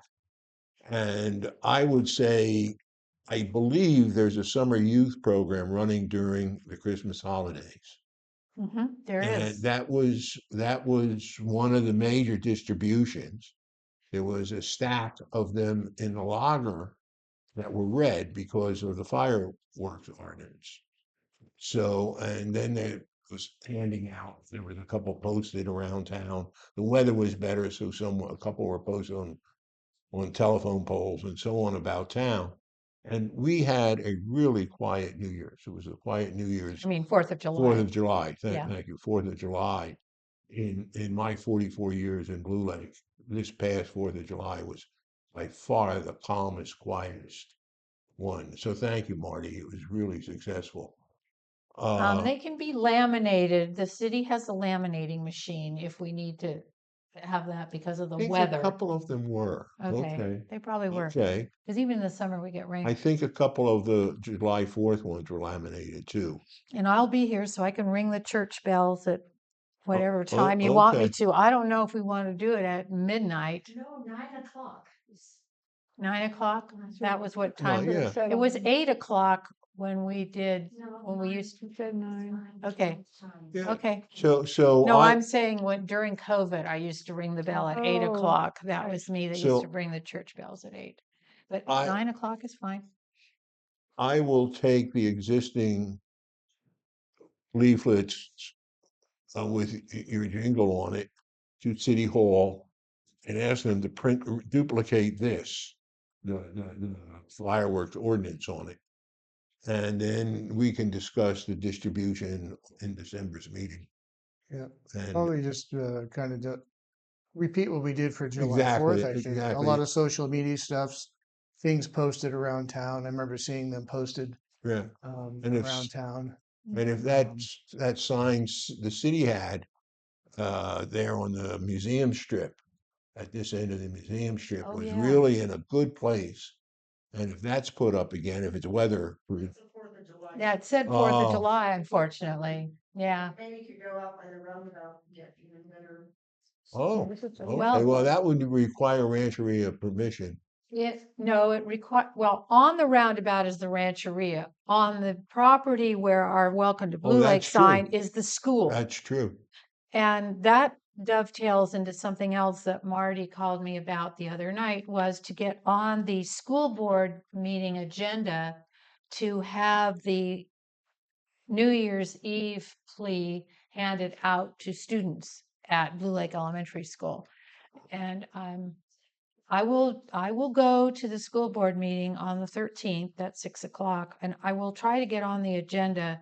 But I tried this before and it was not successful. The superintendent did not feel it was appropriate for her students to be, I don't know what, guilted out by this or Well, something. that would be great. And if Yeah, if it's- they and do it, it's they up to her. didn't allow it for the 4th, Yeah, and we still had a very successful time. right. Yeah. So I think that if we duplicate that effort, and since we've been through it once, we know we can do that. And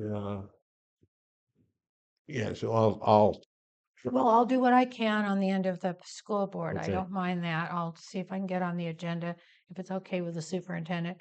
And then you have the July 4th one, but do we have the New Year's? yeah, I have Eve? I You have them that. already You have the printed. The template. Oh, great. Paradise K, when he printed the ones for July 4th, ran where Marty asked him to do another segment for the holidays, New Year. Right. And so that's what we got. They're over at my place, and in my Okay. rush to get here, I forgot them. No problem. Well, 84. our next meeting is December 1st. So there that'll will give us be time. That'll give still us a time to little get it printed time too. to still, because you don't want things out too soon. People No. will forget or whatever. So, we'll have it then. and it will be And back on Michael the will put agenda. up in the logger again. We'll get good. Yeah, and I'll ring the bell this time because I don't think it actually got rung the last. Any other questions or comments from the commissioners before I open it to public? Public, any comment? If you would come to the podium, Marty. I like the idea of putting them, we have 150 of them. And there's about 150 kids. So I like the idea of them being sent out with the kids. And something has been changed in there since the last time the school board looked at it. We took out one of the lines. So it's worth trying again. And then Aaron has volunteered again to take down a burrow and to decorate the burrow Christmassy and to give out candy canes and, talk to the kids about the impact on animals. And, I just think that's nice if the school board would allow it. And so it's different than what they looked at before, because we did take one of the lines out that maybe the word felt too. Is that the traumatized word? Yeah, we took that out. So what's the new one look like? Well, it's I got don't 4 lines to it. Yours still says traumatized? I haven't opened it since back then, so I don't know.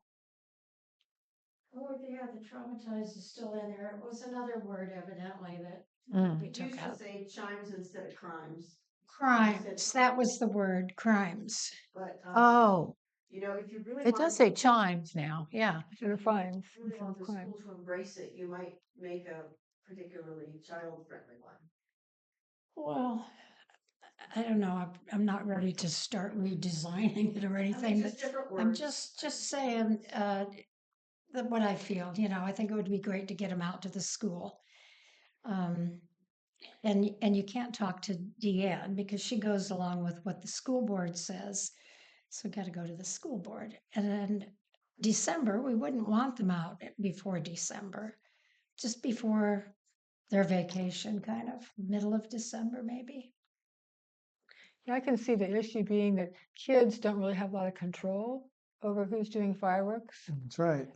They might feel bad for the animals, but they're not going to be able to tell their uncles and Yeah, the well, people who whatever are you actually think is doing it. best. Maybe that's why the school had some reservations. Yeah, it does impress the kids though.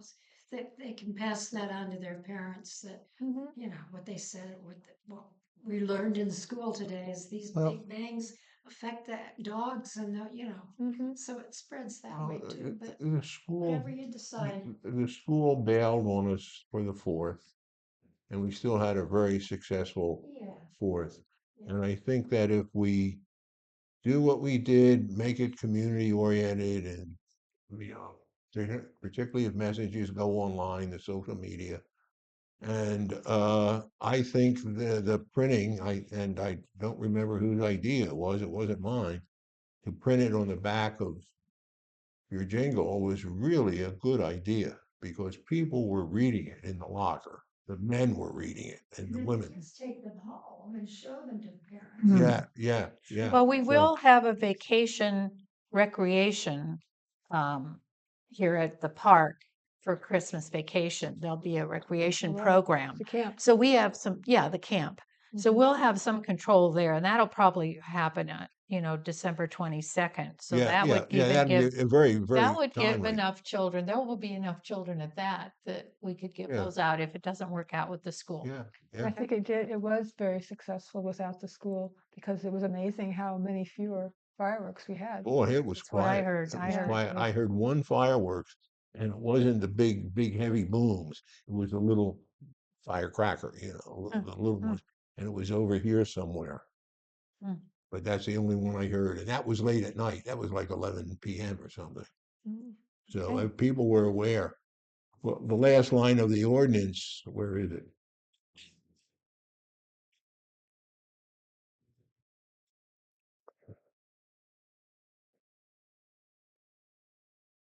The last line, the last line in the ordinance is, it is the discretion of the enforcement officer.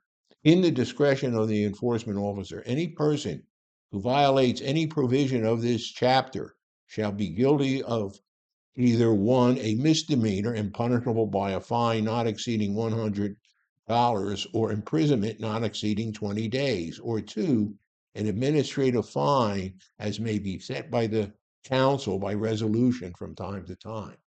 So that's serious penalties, Mhm. you know, and I think it really had an effect. I'll still ring the bells of the Presbyterian Church. And I will ring the Catholic Church bells at 9 o'clock. Nice seeing Because you, I will Marty. be here. Thank you, Marty, for your work on this. Any other questions, comments, or concerns from commission? Horse ordinance, yeah. Okay, let's move on then to our horse ordinance discussion. Uh, Um, okay, I'm going to discuss it. My feeling is we got this email from Ken Swatsky just now before the meeting. I suggest we bring this back, announce it on the agenda, perhaps get it on local social media, that the horse agenda is coming before the Public Safety Commission on the December 1st meeting, because the horse people are going to want to be involved in this. And they're going to, and I think we want them involved because they're the most experienced with the animals. And so far, I have seen no problems with the horses anytime ever in my 44 years here. Do we know where this came from? Why this is coming before Well, us? why it came is because when I put this on the agenda, because I saw that it was supposed to be on the next agenda, it was a future agenda item. So I went to Tony quickly. So she and I looked through all the past ordinances about large animals. What I thought Mr. Sawatsky's issue was at the parade that the large animals that he had contracted with to carry the, I don't know, they were Clydesdales or something that were carrying a stagecoach through in the parade, that there was a problem with how they were directed to go to the beginning of the parade. So that's why I picked out that particular ordinance that talks about horses and large animals on streets. Then I find out that no, because we saw this ordinance, but I said to Tony quickly, this is not the issue that there's large animals on people's property. Well, apparently it is. I misunderstood what Yeah, I would need What more was- background as to why this is coming before us, why what we have now is not adequate, what the problems are. I mean, This is generated by Kent only. Mm. And how it started was Kent at public comment before one of our sessions back in the summer, I forget which one, made a comment about that horses were dangerous or something, needed regulation. And he mentioned the ordinance, and I said, the first thing we have to do as a commission is get the horse ordinance. Well, it turns out the horse ordinance is, the existing horse ordinance is two sentences. Two sentences. And then tonight, sitting before us is this lengthy, seeing in the pack. Is the key, yeah. and I think it will be another contentious issue in town.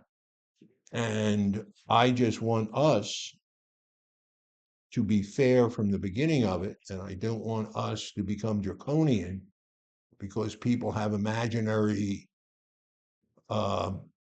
perceptions.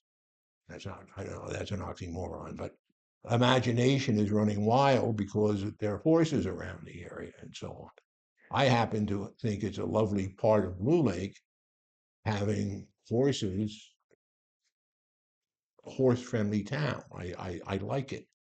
Yeah, I don't want to cast any aspersions on anybody, but I do need to know as a commissioner what we're being asked, why we're being asked to do it. If it's one person, if Kent Sawatsky is the person who's making the request, he needs to come and make that request to us. Well, you see, Ken has already gone to somebody else, Julie Christie? Narrow Razor McGill. Yeah, Gmail. I mine don't too. know. I don't know what her Yeah, connection is. my or anything. recollection is that the original complaint was during Annie Mary days. Yeah. There was horses on the on that wooden bridge. Right. There were horses that were On the Powers Creek yeah, on the Bridge, Powers going Creek over. Bridge, essentially, which possibly could be outside of proper use or ordinance use, when they should have stayed on the street and just come that way, the long way, if that's. And I didn't know about any complaint of his about keeping of animals in town on the correct property according to the ordinance until just now. Right. Me too. That was So- that was exactly how Oh, I I'm felt, sorry. Ted. I'm So sorry. I agree. My I think it mis- should be moved to the next agenda. All right. We need more information. Just looking at the Well, we ordinance can tells me put it nothing. on the next agenda and we can ask Kent to clarify what the issue, we can mention that. And if We it's a understood the one-time original issue, issue to be horses on the sidewalks or on an improper path, Right. on an unauthorized path. Exactly. And now you're saying this is about People keeping people keeping the animals, animals in their Right, property right, or right. something. which I have to say from my point of view is, well, if you think if somebody is keeping an animal improperly against the ordinance in town, you should file a complaint with City Hall. To me, it's not a public safety issue. Mm-hmm. It's a property usage violation. Right, because an we have enforcement the issue. ordinance in place. We have this in place. Right. There's We're just gonna go by the that. horses on the town streets, sidewalks, yes, that's a public safety issue. Horses in somebody's yard or whatever, that's a Mhm. land use issue. And if it sounds like there's a violation of the ordinance, that's an enforcement issue. Right. It's not really, What we can do about it. Exactly. Right. Well, we can put it back on there and see what happens. I know in the winter times, Mr. Sawatsky is usually out of town, but we'll see. We'll ask him to come. The existing ordinance, chapter 10.07, miscellaneous, writing of section 10.07.020, riding of horses on sidewalks prohibited. I've never seen a horse ridden on a sidewalk in this town. I've seen them on streets, certainly, Mhm. but Yeah, they're on our always under trail. control. I've never Mhm. seen a horse out of control. Well, we were trying to find something that addressed what we thought was Mr. Sawatsky's concern. That's what we were trying to find, and that was all that we found. Right. Because we thought the concern had something to do with horses on city streets or trails. And or on something the like street, I've never seen a horse in violation of the second sentence of Well, this no, ordinance. that wasn't his complaint. His So we're- complaint That's- was the horse on that bridge. I And remember. we can ask him to clarify that, but I Okay. remember him, that was his original I- original beef. I don't remember that. I thought his beef here was about the horses moving too fast on streets and so on. No, I don't No, think okay, don't have I enough could be information wrong, to but show. that's Okay. okay. We will add this to our another I just- discussion. And we will request to get more information and a clear presentation of what we're being asked. Okay. From applicant, we'll call him. Okay. All right, report from Public Safety Commission liaison and staff. We really don't have staff. Does the liaison want to make a presentation at all? He's the staff. Oh, that's true. We do have No. staff. He resigned. So, I did just want to share that, City Manager Jill Duffy is, reviewing our emergency response plan. And, I think our text message or our Facebook message that we talked about with sandbags and whatnot was part of her efforts there. And she's also exploring possible mutual aid scenarios between us and various local and regional agencies. So that's something that's going on. She did mention that the emergency response plan, she did locate it, and she's having some conversations with other agencies. So and that report was generated based on the I think the county Office of Emergency Services, putting out the warnings, the weather warnings and that. So that's something I do have, and then we could chat about the flood fighting workshop that happened was it last month? Now I'm starting to, my days are running together. Yeah. I think it was last month. It was on, I attended the Right. first half, which did not involve actually filling sandbags and building barriers, but it was all more the book learning part. So Department of Water Resources put it on. We saw a movie about the big flood down in the valley around Yuba City and those areas in '97. We learned about different ways to shore up levees and various earthen barriers, the different types of breaches that can happen in those, and different ways to use sandbags to try to strengthen those during a flood event, typically. Um, and I think I'd like Lynn to fill in the blanks. I did. Very attentive student. Yes, this is our booklet, if anybody wants to borrow it. It's the Department of I'll Water just Resources. look at it. And I did go to the second part, and it's really good to see how they did it. I think people are most surprised to see how little sand you actually put in a sandbag Mm. for it to be effective. Mhm. And I'm really glad to see the city's doing a training on Friday, because there's a proper way to do things. The CERT team has agreed to help coordinate if there becomes an event to coordinate sandbagging, like to set up a shelter and have somebody there on spot or on site. Because when we had the flooding in January last year, I think it was a little bit chaotic, and we saw the kinds of things that could be done to make it go more smoothly. So we're going to try and help with that if that's required.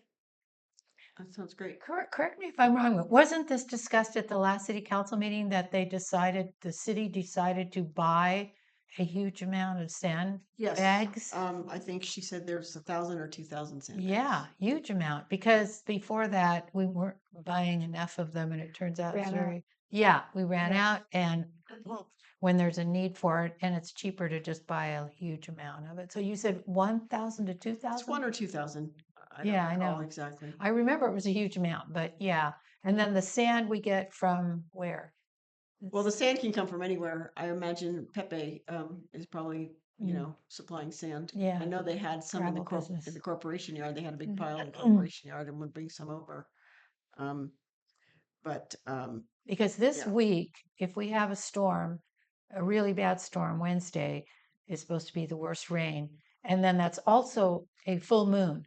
So we have the tide situation. That's what happened in 1994, if some of us remember, when we had a super moon, they call it, at the same time as a lot of rain. So basically, what happened with Dave's Powers Creek, that instead of Dave's Powers Creek going towards the Mad River, it went the other way, Backed and up. that's backed up. And that's why Karina's area there, that's a low spot, that Broderick Avenue. And Sherman and I were going up and down talking to the people there, because Carla's house, your friend Carla, her house had a layer of water, and her little girl was playing with her Barbies in this water. And we told Carla and her daughter, you guys need to leave, because we don't know what's in that water. It might be sewer. Mhm. It was really serious. So that's a low spot. But I'm just thinking about this sandbagging happening Friday, when hopefully we won't need it on Wednesday, because Well, that's, you know, the announcement said that sandbags will be available starting Wednesday, Good. Between 9 and 4, which is city hall hours but that's at the corporation yard, and then the class or training rather is going to happen at 4 o'clock at the corporation yard on Friday. Where did you see that? It's a Facebook post that the city made. Okay. Okay, good to know. All right. Thank you. There's Anything else? also, Oh, we also found the Rancheria has a lot of supplies. They Oh. have several containers with sandbags, hip boots. I mean, they have a lot of materials. I Mm. believe it's also down in Fortuna. The CCC has has sandbags that can be. Right. Well, they were saying the Department of Water Resources trainer was saying that they have a container down there Mhm. where they stockpile stuff. Yeah. But it doesn't mean that we can just go get it. It's like if we have an emergency and we exhaust our resources, then we can request Right. So we have to replace it um, maybe, but yeah, yeah. yeah. We can ask them to replace what Yeah. we've used if we're in the midst of an emergency situation. Excuse me, right. But back to the city emergency plan. So is anybody going from the city to this planning workshop on how to write a plan, an emergency plan that the To- Rancheria I was don't know offering? of anyone at this time. Could somebody go perhaps? Could there be some discussion? I don't Because- know. I can talk to Jill about it and ask her if she has staff. She sent Glenn to the flood fight training after it really was helpful. requested that that somebody from the city attend. And I imagine he's going to be the one that's just teaching people Friday how to fill sandbags. Hmm. So that's good. Mhm, mhm. Yeah. But regarding the emergency plan, if we're talking about reviewing and that kind of thing, it seems really great that we have this training opportunity. Right. about I'll make sure just Jill that. knows about it. I'm sure. And I think she does because I believe she was in contact with Andrew today. Was that the November 12th meeting from 8 to 5 that, Yes, Um, writing emergency plans for the- rural jurisdiction. That's Yeah. exactly what we need to okay. be getting The more Rancheria information about. Office of Emergency Services and their training center is doing really great stuff. They're Mhm. bringing a lot of training to Yeah, they Yeah. got some big grants for our, that. to right here, so convenient. And yeah, It's a so shame not to take advantage. And then the disaster recovery in rural communities also is another Right. training that would be really important, I would think, for someone from the city to go to. Because- Right. yeah, like I said, I'll make sure Jill knows about it. Any and I other? wouldn't mind if you helped me. If you want to send her an email as well, it'd be great. Any other report from the council? In terms of safety, I don't think we have any safety specific issues coming forward. Do you recall something that I'm forgetting? No, just the rabies report that Right. that was had that evening. Yeah, and the sandbags. Okay, thank you very much. Staff, are you our staff? Report from staff. All right, we'll move on to future agenda items. I wrote down Safety Commission work plan. Lynn Glenn showed me something from 2014. She dates back to that year of being on the Yes, Public Safety Commission. I And found this and remembered we had a work plan when we first started out. And what we did was we went through all the documents that established the Public Safety Commission to see what we were required to do and suggested what was suggested that we do. And we made a work plan out of it because, for instance, the safety fair shouldn't be just have to be remembered randomly at some time. I mean, we need, if it's written down, it's a lot more methodical and we're more likely to maybe do some of the things that would be important for us to do as a safety commission. Some of these documents, I think the original ordinance that formed the safety commission changed. They wrote another one because originally we were not allowed to talk about preparedness, emergency preparedness. We were only focused on the sheriff's contract. And so that was expanded in a later ordinance. So there may be some things in there, like I said, that no longer apply. But yeah, I think we should bring this back because we need to discuss these items. I can see already there's a couple of ones here. Obviously, they're dated after I would 11 ask years. we delay that till January. Next meeting is going to be, we have Oh, 3 left over from this one. We got the January, New Year's firecracker thing. We got the horse ordinance. yeah, it's a good time to do that, to do it in January. Yeah, just because those things should be coming up out of this meeting. And I okay. think there was another one. Sheriff log include Red Cross and fire No, department. no, which I that wasn't it wasn't from that. It was from our agenda from yeah, tonight. yeah, from tonight for future meeting. Okay, let's Well, just- the Here it I is, here it Street is. Let me- survey, we're let me going to see. go over that probably. And the magnet. Oh, the Yeah, the magnet, magnet. magnets. That's Yeah. what it was. hmm Yeah, those 3. So, Okay. So let's just not forget though, because we don't Yeah. have an item for, I Two meeting- know, two that's the meetings problem hence. by January. I Yeah. know. When is the January meeting? Okay, that would be the 5th. All right. so also I would like somehow I would mention to Adeline that it'd be helpful, I think, if the agencies that we are asking to come check in got the agenda emailed to them and the packet at the same time as we got ours. So it would be a reminder for the meeting and they would know what's being discussed. And it just seems since they're on the agenda, it would be a courtesy to do that. Hmm. I got his mail address for Andrew, so I can suggest that happen. And Is Andrew with the Red Cross? Andrew No, is Office of the Emergency gentleman that's Services. here tonight. Santeria. Oh, from the Rancheria. Yeah, yeah. Do we have a contact with Red Cross? He probably would tell us, but we don't. Okay. Because then there's the chief Vanuku for the fire yeah. department. Yeah. He can be emailed. So I would be happy to try and contact people on emails Okay, that would be great. because it's. Is this a handout, Lynn, or do you need No, it she back? needed it Oh, I back. need I it. think. Yeah, that's what I got from the Yeah, workshop. it's too Okay. bad. That's good. Yeah. Okay. So anything else added to future agenda items?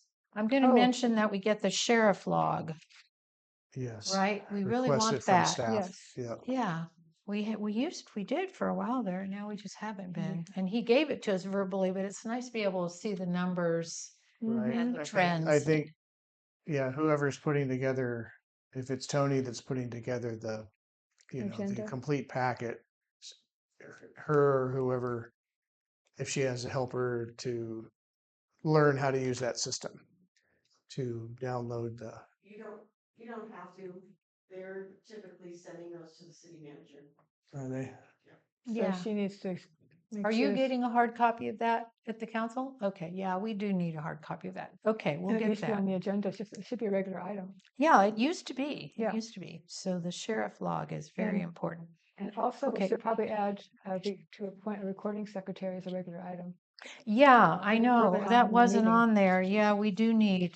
Otherwise, we can't do it, really. Yeah, It's and not at the agenda. last city council meeting during public agenda item, I mentioned that one of the things that's really a problem is these commissions where we have to have our own commissioners take the minutes. It would be really nice if Mhm. the city could afford, a secretary. The planning commission is taken care of. They have a secretary because that's very important. But the other four commissions are taking their own minutes. And we never had, I don't think we had.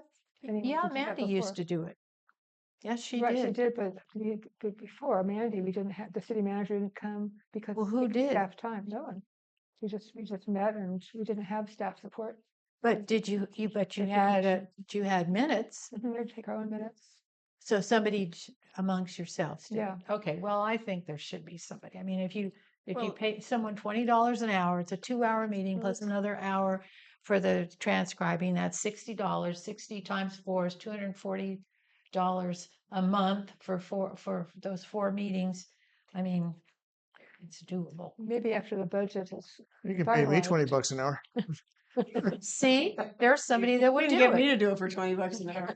but some people might. I I was, wouldn't either. I wouldn't do Well- it for $100. well, the Anybody can take Running 3 anybody hours, can our take a meetings are- video, take the video and run AI minutes off of it. And if you started out with a template for your minutes, where you can start with a printed template where it lists all the commissioners and you just check who was here and who was absent and Yeah, it each could be motion easy. who was the first, who was the second, and you could Yeah. just you can make it really simple and just in the moment, but then you can also go back with your video and generate minutes with AI that are quite comprehensive, and then you just edit them to make sure they're accurate. Yeah, I And the kind of important I thing use is- a preprint when I do minutes for the Grange. Preprint? Yeah, I What's that? preprint all the agenda items out. Yeah, And then just go through and add a few notes. Oh, yeah. Yeah, see, I'm an English major, so I get a little more into the weeds of things. Alex would understand that. Did you have any I further was just going to comments? share that from a budget perspective, I don't think there's going to be. I don't think it's likely that we're going to add something new to the liabilities of the city at this point. It looks the picture's not shaping up to look real great. So, Well, it's I just a think- suggestion. Okay, we are moving on from future agenda items to a motion to adjourn. I move we adjourn. I second. Motion made and seconded. Any further discussion from Aye. commission? from Public, back to commission. All those in favor say aye. Aye. Aye. We adjourned at 9:04.